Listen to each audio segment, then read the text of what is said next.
오늘은 모든 것이 하나님의 은혜입니다 라는 제목으로 증거를 해보고자 합니다. 아마도 전 세계 사람들이 좋아하는 화가라고 한다면 빈센트 반 고흐겠죠, 그죠? 팝송 중에도 빈센트라고 하는 팝송이 있고, 영화, 뮤지컬, 수많은 작품들이 있는 걸 볼 때 세계 사람들이 참 빈센트 반 고흐를 좋아한다라고 하는 것을 알 수 있죠. 영어로는 고흐지만 네덜란드에 가면 고흐 하면 잘 모릅니다. 호흐 이렇게 해야 됩니다. 더치, 네덜란드는 히읗 발음이 많아요. 호흐 발음이 잘 안 되죠. 그런데 이 빈센트 반 고흐가 원래 되고 싶었던 비전은 아빠를 따라서 목회자가 되는 것이었습니다. 신학교육을 받고 벨기에 북쪽에 탄강촌이 있는데 처음으로 선교사로 파송이 되죠. 거기서 몇 년간 사역을 했습니다. 그 설교문 가운데 한 구절을 좀 소개하고자 합니다.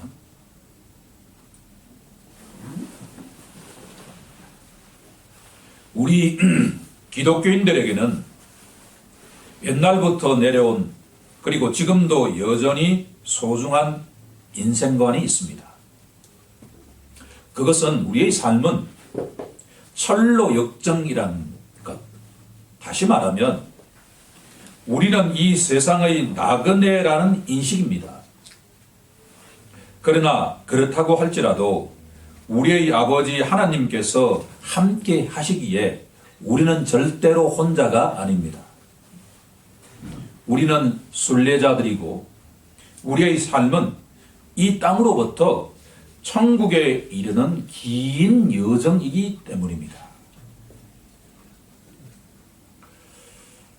이 설교 문구를 사모니 보고 난 다음에 빈센트 반 고흐가 설교한 내용이 우리 덕성교회에서 설교했던 내용과 너무나 정확하게 일치한다라고 이야기를 했습니다.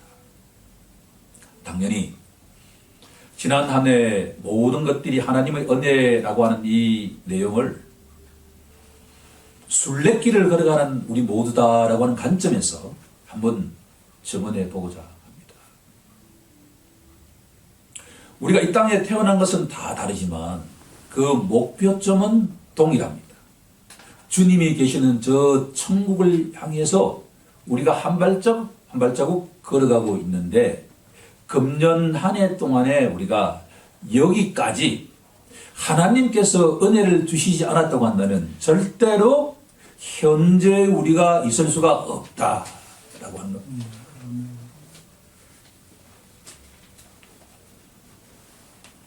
하나님이 어떤 분일까? 라고 질문한다면 우리 주보에 나와 있는 것처럼 사도행전 20장 35절에 가면 하나님이 누구신지를 우리가 정확하게 알려줍니다. 주는 것이 받는 것보다 복이 있느니라. 이렇게 말씀하셨죠.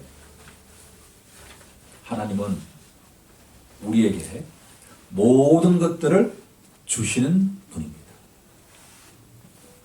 오늘 설교의 결론은 하나님은 주시는 분이신데 이 본문 속에 무엇을 주셨을까라고 하는 내용을 세 가지의 단어를 중심으로 지금부터 점검해 보고자 합니다. 첫 번째, 하나님께서는 도와주시는 분이십니다. 첫째 갈로의 정답은 도와주시는 분입니다.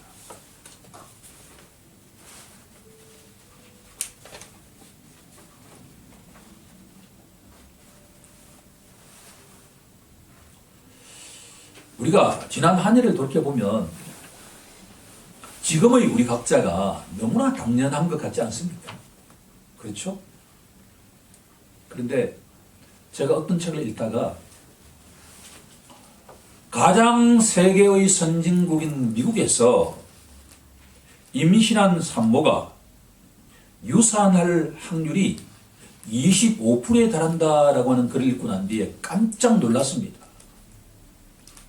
우리가 이렇게 어떤 아이를 임신하고 난 뒤에 출산한다라고 하는 것이 축복 중에 축복이다라고. 이 세계에서 가장 선진국인 미국에서 독감으로 죽는 사람들이 수없이 많다라고 하는 것을 알게 되면 우리가 금년 한 해 아무런 질병 없이 무탈하게 현재에 와 있다라고 하는 것이 얼마나 축복인지 알지 못한다는 겁니다. 또 어떤 책을 읽다가 만약에 혹시 여러분들이 날마다 식사를 맛있게 하고 또 약이 없이도 오늘 밤 편안하게 잠자리에 들 수 있다라고 한다면 당신은 축복받은 사람이다. 더구나 만약에 지금도 여기에 놓여 있는 꽃을 본다거나 눈 온 치악산을 본다거나 별빛을 본다든가 바다를 볼 때 그 마음속에 감동이 있다고 한다면 여러분은 진짜 축복받은 사람이다라고 하는 구절에 저는 탄성을 지르지 않을 수가 없었습니다. 여러분들은 당연하게 아침 저녁으로 하나님께 감사의 찬송을 드려야 마땅하다는 그 내용이 너무나 감동적으로 다가왔습니다. 연말 연시에 이렇게 예배당에 모여서 크리스마스 예배를 드릴 수 있고 주일 예배를 드릴 수 있다라고 하는 것은 너무나 복 중에 최고의 복인 줄로 믿습니다. 본문은 하나님을 에벤네셀의 하나님이라고 선포하고 있습니다. 에셀이라고 하는 것은 성경이 많이 나오는데 에셀이라고 해서 도움이라고 하는 단어입니다. 돕는 배필이라고 하는 그 단어도 바로 에셀이라고 하는 에셀이라고 하는 단어와 같은 맥락입니다. 에벤은 돌이기 때문에 도움의 돌을 지금 미스바와 센 사이에 두고서 선지자 사무엘이 모든 이스라엘 백성들에게 이 돌을 보라.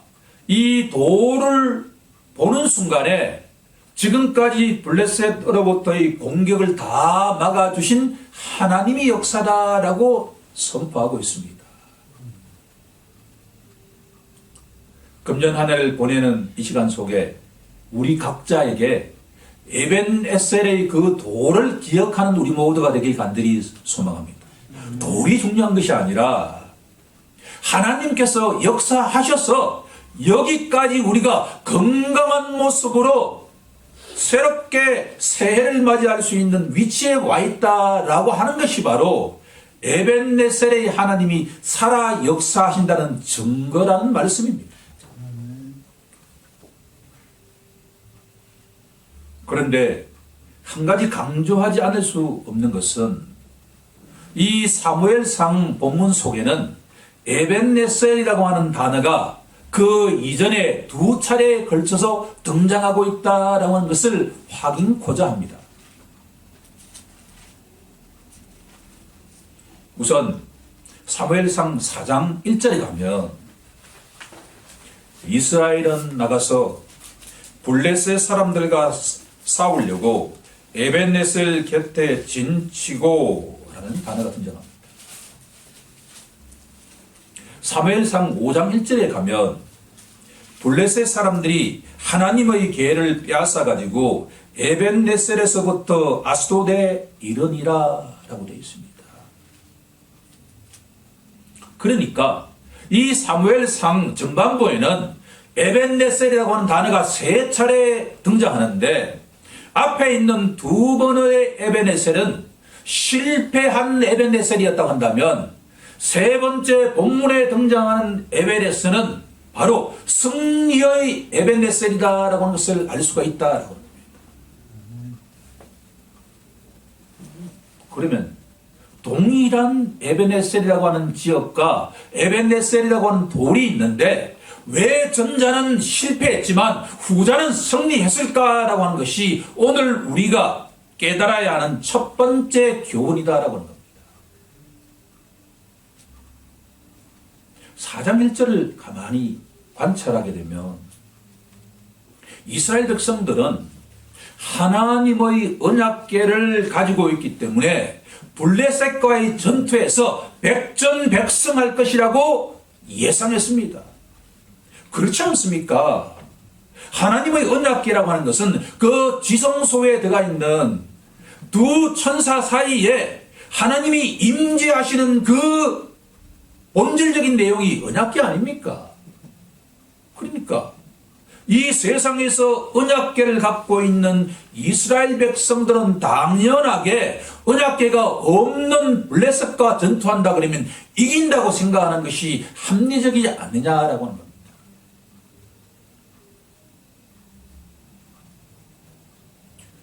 주님이 사랑하시는 성도 여러분, 혹시 우리 마음속에 우리도 이스라엘 백성들처럼 언약궤를 소유하고 있다라고 생각하진 않습니까?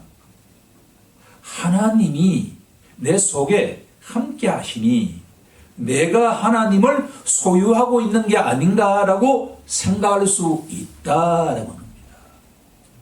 만약 여러분들이 그렇게 생각하신다 그러면 하나님이 인격체가 아닌 언약궤를 갖고 있는 이스라엘 백성들처럼 하나님은 내가 소유하고 있기 때문에 나에게는 당연하게 건강의 축복이 임해야 되고 안전의 축복이 임해야 되고 성공의 축복이 임하는 것이 너무나 당연하다고 생각한 그런 교만한 생각을 갖고 있다고 한다면 지금까지는 그렇게 되었을지는 모르지만 우리 또한 이스라엘 백성들처럼 실패의 역사를 경험할 수도 있다라고 하는 것을 기억할 필요가 있습니다.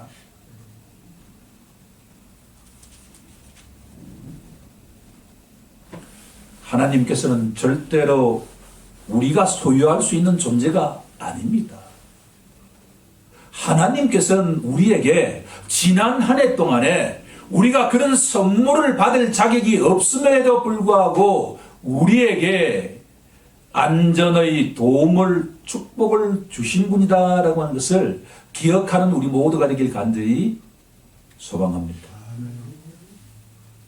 은혜의 선물이라고 하는 것은 아무런 자격 없는 자에게 주시는 하나님의 선물입니다.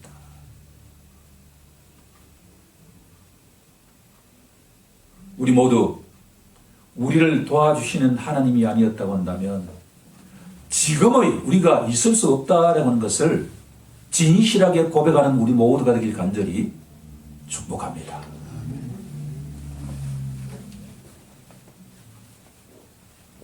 두 번째 내용은 하나님께서는 막아주시는 분이시다.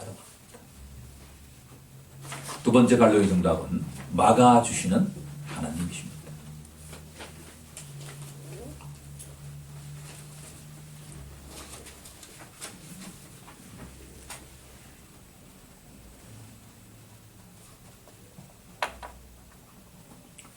(13절에) 보시면 이에 블레셋 사람들이 굴복하여 다시는 이스라엘 지역 안에 들어오지 못하였으며 여호와의 손이 사무엘이 사는 날 동안에 블레셋 사람을 막으시매. 본문 속에 있는 내용은 이스라엘 백성들이 블레셋으로부터 승리하게 된 근본적인 이유는 하나님의 손이 그들을 막으셨다라고 되어 있습니다. 성경이 하나님의 손이라 그러는 건 항상 오른손입니다. 하나님의 오른손이 블레셋의 공격으로부터 막으셨다. 그러면 우리에게 블레셋이라고 하는 적은 무엇일까? 누구일까? 라고 질문한다면 바로 우리 덕성교회 모든 성도들과 그 가정과 사업자는 팬데믹으로부터 하나님의 전능하신 오른손이 우리를 막아주셨다라고 적용할 수가 있습니다. 아멘. 지금도 전 세계적으로 수많은 사람들이 이 팬데믹으로 인해서 병원 속에서 고통을 받고 있고 치료를 받고 있고 수많은 사람들이 이 땅을 떠나고 있습니다. 그런데 왜 우리는 건강할까요? 우리가 믿음이 좋기 때문에? 우리가 너무나 교회에 헌신했기 때문에? 절대로 그렇지 않다라고 하는 것을 기억할 필요가 있습니다. 이스라엘 백성들이 블레셋으로부터 하나님께서 막아주시지 않았다고 한다면 그것은 근본적으로 불가능했다라고 하는 것을 인정해야만 합니다. 블레셋에서는 이게 바닷가 옆에 있던 나라였기 때문에 물산이 풍부하고 부유한 나라였기 때문에 모든 군사들이 다 칼을 갖고 있었습니다. 그런데 이스라엘 백성들은 뭐냐 그러면 이 법문이 지나고 조금 있으면 사울 왕 혼자만 칼을 갖고 있었고 모든 군사들은 꽃갱이 가지고 전투에 참여했다라고 되어 있습니다. 그런데 어떻게 이스라엘 백성들이 승리할 수 있었겠습니까? 하나님의 전적인 은혜가 아니었다고 한다면 그것은 불가능했다라고 합니다. 우리 가정과 우리 사업장과 우리 교회가 이렇게 안전할 수 있었던 것은 하나님의 은혜, 하나님의 그 은혜로운 손길이 아니었다면 불가능했다라고 하는 것을 인정하는 우리 모두가 되길 간절히 소망합니다. 아멘. 또 하나 여기서 우리가 강조하지 않을 수 없는 것은 사무엘이 사느날 동안에 하나님의 전능하신 손이 막아주었다라고 되어 있습니다.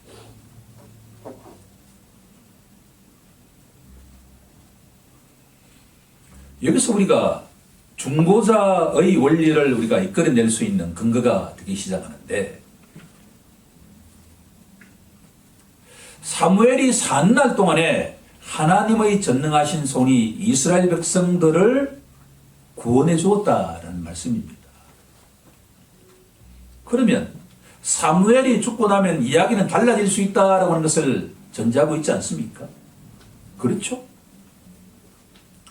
이것을 우리 개인적으로 우리 가정과 교회에 적용해 본다고 한다면 우리 가정에 한 사람의 사무엘과 같은 사람에 의해서 그 가정과 그 사업장과 그 교회가 전능하신 하나님의 손길로부터 보호를 받을 수 있다라고 하는 것을 알 수가 있다라는 겁니다.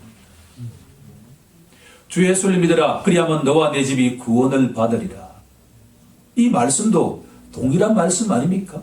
한 사람에 의해서 그 가정과 일터와 사업장이 하나님의 전능하신 오른손으로부터 보호를 받을 수 있다라는 겁니다. 자, 그러면 왜 사무엘 때문에 이스라엘 백성들이 이렇게 보호와 도움을 받았을까라고 질문한다면 그 답은 바로 우리가 읽지 않았지만 9절에 정답이 있습니다. 우리 다 함께 9절을 합독해 보도록 하겠습니다. 시작. 사무엘이 젖먹는 어린 양 하나를 가져다가 온전한 번제를 여호와께 드리고 이스라엘을 위하여 여호와께 부르짖음에 여호와께서 응답하셨더라. 아멘.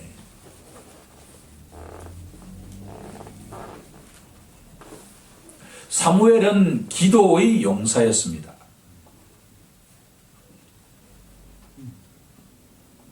삼손은 이스라엘 백성들을 구원할 때 힘으로 구원했고 기드온이 이스라엘 백성들을 구원했을 때 칼로서 구원했다고 한다면 바로 사무엘은 기도의 힘으로 이스라엘 백성을 구원했다라고 합니다. 그러면 기도의 내용이 무엇일까라고 하는 것을 우리가 질문한다면 그 답이 9절에 나와 있는데 사무엘이 이스라엘 모든 백성들이 보는 앞에서 제사를 드렸는데 바로 온전한 번제를 드렸다. 온전한 번제의 그 희생 제물은 바로 젖 먹는 어린 양이다라고 되어 있습니다.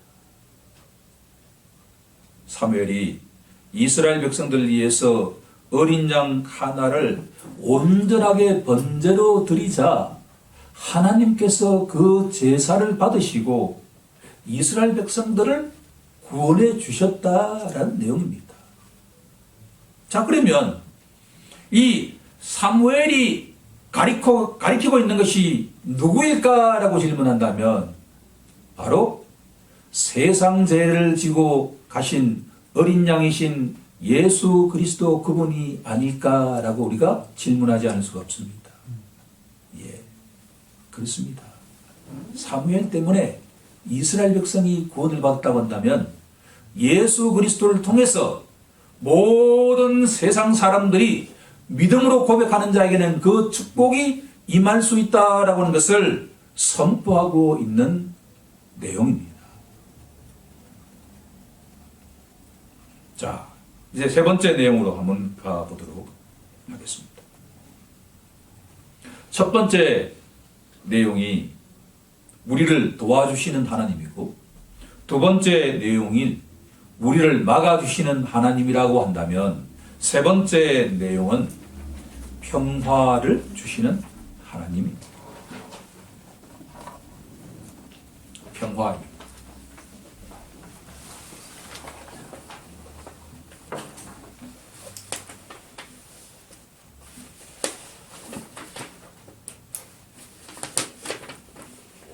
(14절) 내용을 보시면 블레셋 사람들이 이스라엘에게서 빼앗았던 성읍이 에그론으로부터 가드까지 이스라엘에게 회복되니 이스라엘이 그 사방 지역을 블레셋 사람들의 손에서 도로 찾았고, 또 이스라엘과 아모리 사람 사이에 평화가 있었더라.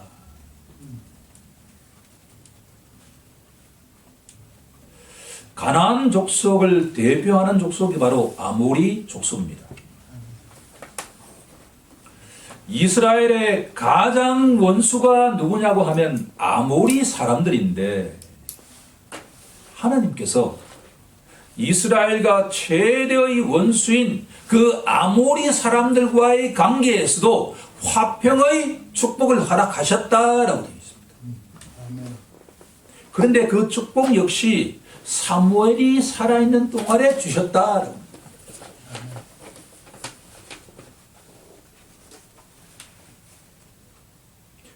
우리가 화평과 샬롬, 평강은 우리에게 너무나 익숙한 단어이기 때문에 그 내용을 실감하기가 어려운데, 제가 시 한 편을 또 찾았습니다. 선물이라고 하는 시입니다. 한번 귀를 기울여 봐 주시면 고맙겠습니다. 하늘 아래 내가 받은 가장 커다란 선물은 오늘입니다. 오늘 받은 선물 가운데서도 가장 아름다운 선물은 당신입니다. 당신의 나지막한 목소리와 웃는 얼굴, 콧노래 한 구절이면 하나란 바다를 아는 듯한 기쁨이겠습니다. 라는 시입니다. 나태주 시인의 선물이라고 하는 시인데, 이 시 속에 세 가지 단어가 등장합니다. 하나는 오늘이라고 하는 단어입니다. 저는 하나님께서 이스라엘 백성에게 주신 화평, 평화의 또 다른 버전이 오늘이라고 하는 선물이다라고 합니다. 두 번째 선물은 당신이라고 하는 선물입니다. 그리고 세 번째 선물은 바로 기쁨이라고 하는 선물입니다.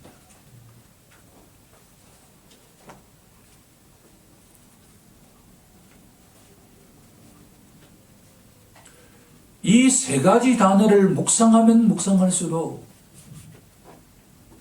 하나님께서 오늘 우리에게 선물을 주신 것은, 하나님께서 당신을 선물로 주신 것은, 하나님께서 기쁨을 우리에게 선물로 주신 것은 바로 예수 그리스도 안에서만 가능하다라고 하는 것을 깨닫게 되었다라고 합니다. 여러분들에게 제가 한번 물어보겠습니다. 우리에게 기쁨을 줄 수 있는 이유, 당신이 누구냐라고 하는 겁니다. 내가 어떤 사랑하는 사람을 처음 만났을 때 그 사람은 나에게 기쁨의 원천이었죠. 그렇죠. 그런데 그 기쁨이 얼마나 오래 갔느냐라고 하는 겁니다. 하지만 오늘 당신 기쁨의 원천인 예수를 통해서는 항상 우리가 오늘이라고 하는 화평의 셈이 될 수 있고, 예수님을 통해서는 절대로 꺼지지 않는 기쁨의 선물을 우리에게 주실 수 있다라고 하는 겁니다. 저는 이 시인의 종교적인 배경은 모릅니다. 하지만 C.S. 루이스 교수가 시를 다음과 같이 정의를 했습니다. 시라고 하는 것은 눈에 보이지 않고 귀에 들리지 않는 어떤 것에 옷을 입히는 하나의 작은 성육신이라고 이야기했습니다. 결론적으로 말씀드리면 시는 하나의 작은 성육신이다 라고 C.S. 루이스 교수가 정의했습니다. 원더풀한 해석입니다.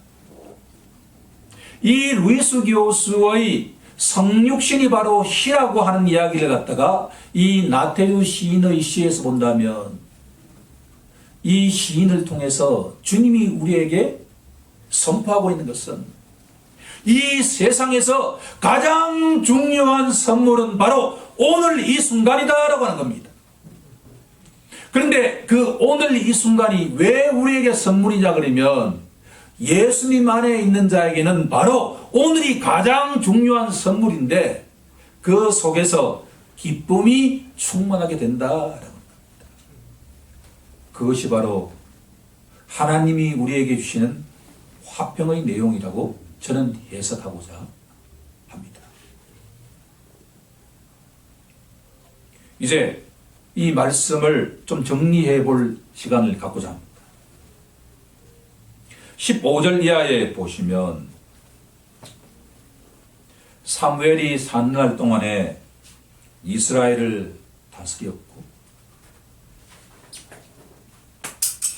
거기서도 이스라엘을 다스렸고, 그리고 거기에 여호와를 위하여 제단을 쌓았다라고 하는 구절이 나옵니다. 지난 한 해 동안에 하나님께서 우리에게 주신 은혜를 기억하면서 우리가 어떻게 살아가야 될까라고 한다면 바로 사무엘처럼 살아가야 되지 않을까라는 생각이 듭니다. 예수님의 제자로서 우리 모두가 다가오는 한 해 동안에도 일상에 오늘 하루에 충실하며 살아가는, 감사하고 기뻐하며 살아가는 우리 모두가 바로 이 본문이 우리에게 던지는 메시지다라는 생각을 하지 않을 수가 없습니다.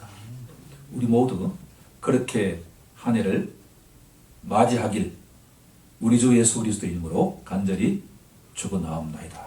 아멘. 자, 우리 다 함께 이 말씀에 따라서 한 해 동안 도움을 주신 하나님께 경배와 찬송을 올려드리는 기도를 동성으로 올려드리겠습니다.